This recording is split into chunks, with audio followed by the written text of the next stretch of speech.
Hey y'all, today I want to talk about how God how God built my faith.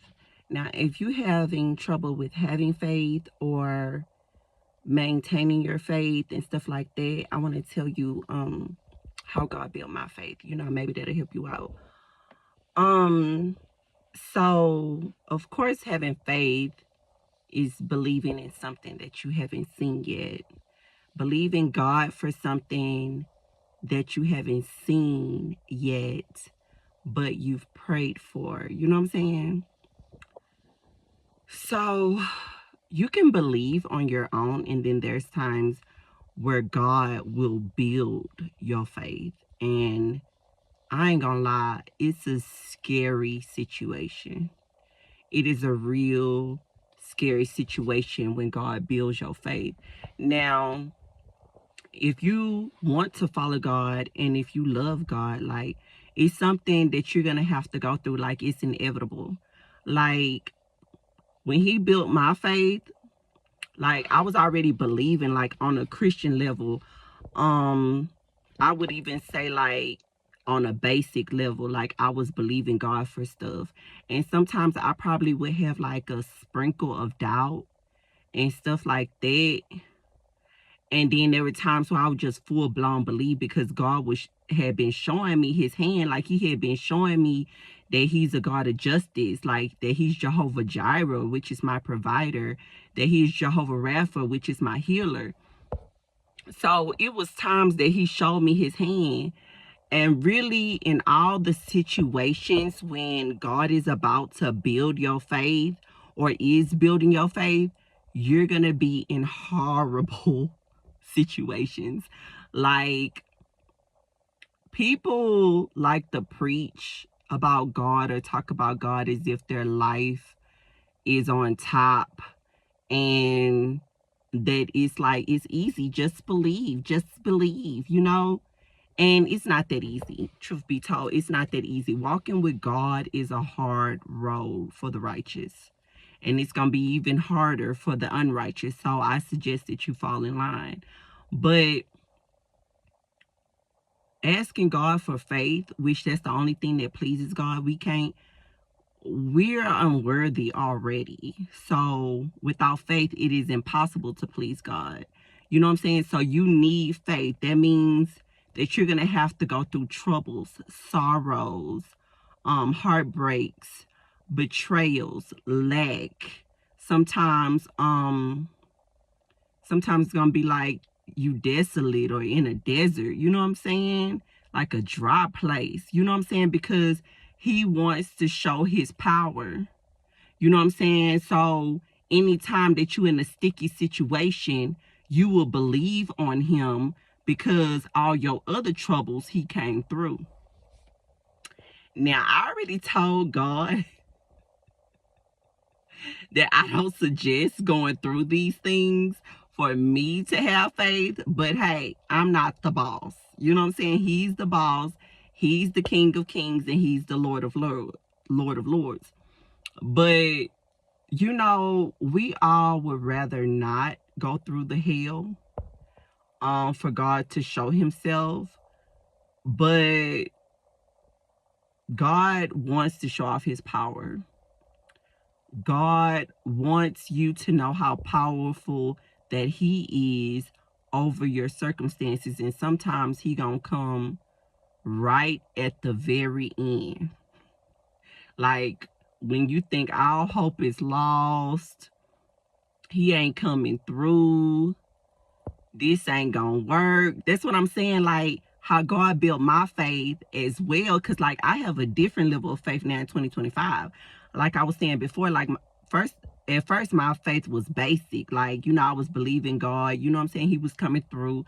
But he gonna take you, slowly, little by little.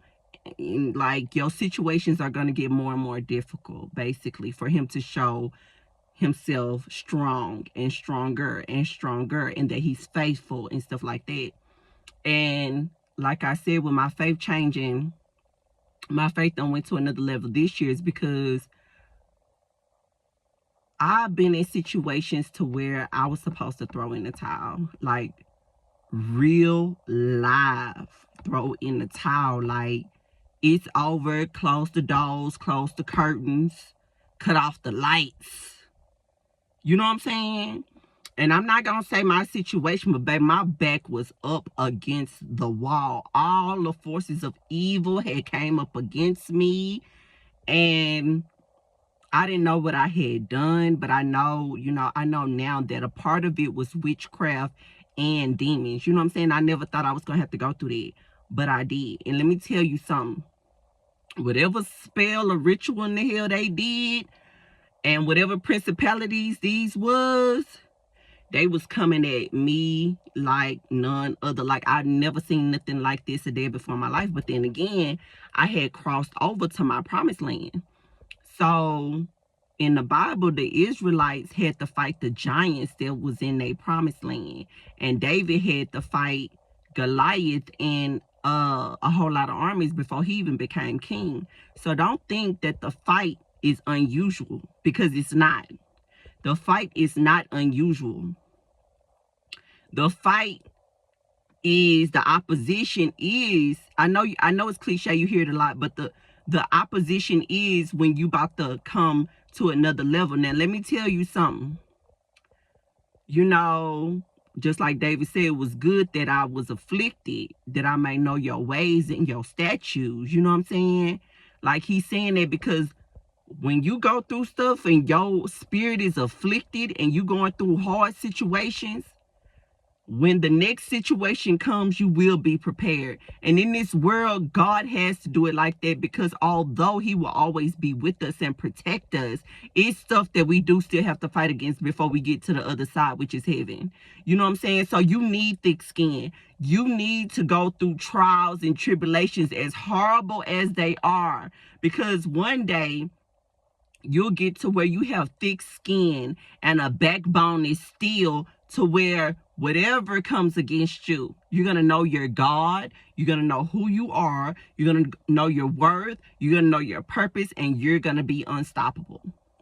You're going to be unstoppable. So keep walking with the Lord. It's not going to be horrible always. Like, God give us breathers and blessings in between. But let me tell you something, when the fight is on, the fight is on. When you at war, you at war. And let me tell you something, you better always be reading his word, which comes against the enemy and fights in the spirit.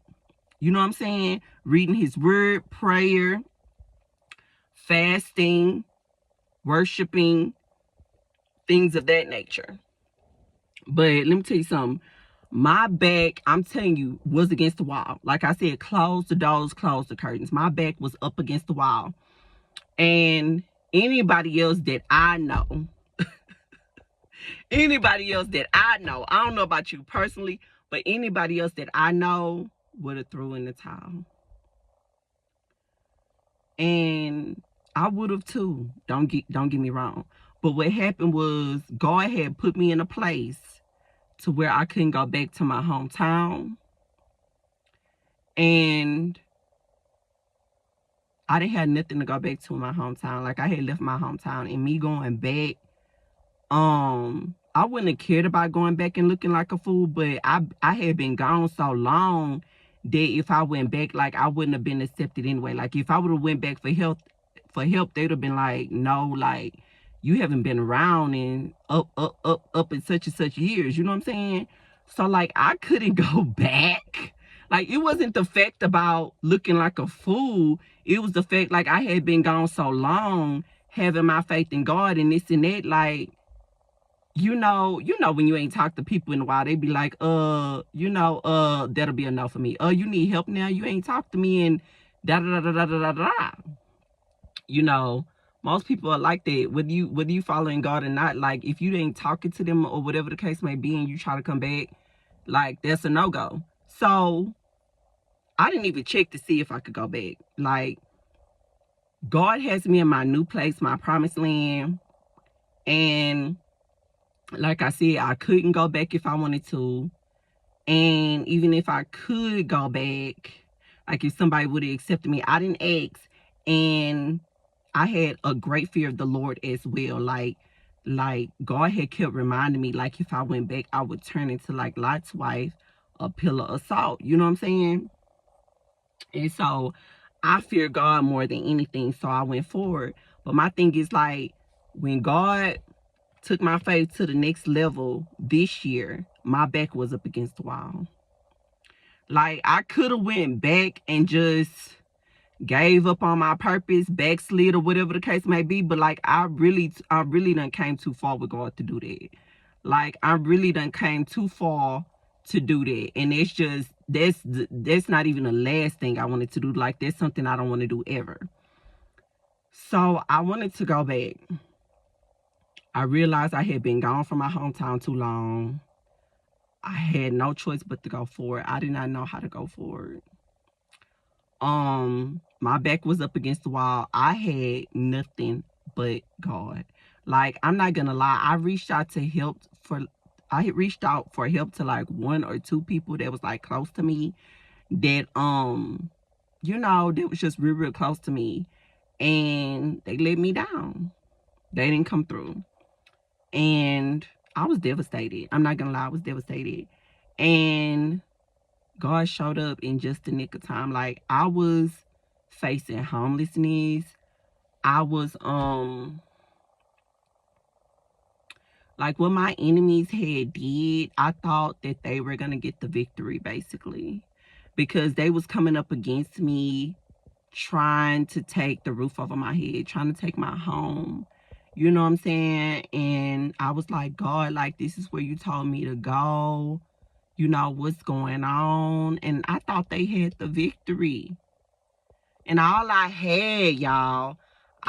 had was my faith. It's all I had. I'm talking about when you out of coins, when you out of phone calls, when you almost out your mind. You know what I'm saying? All I had was my faith in the Lord. And he came through. And this is not the first time that the Lord has came through for me, but he did this big one. I'll tell you that. And that's how my faith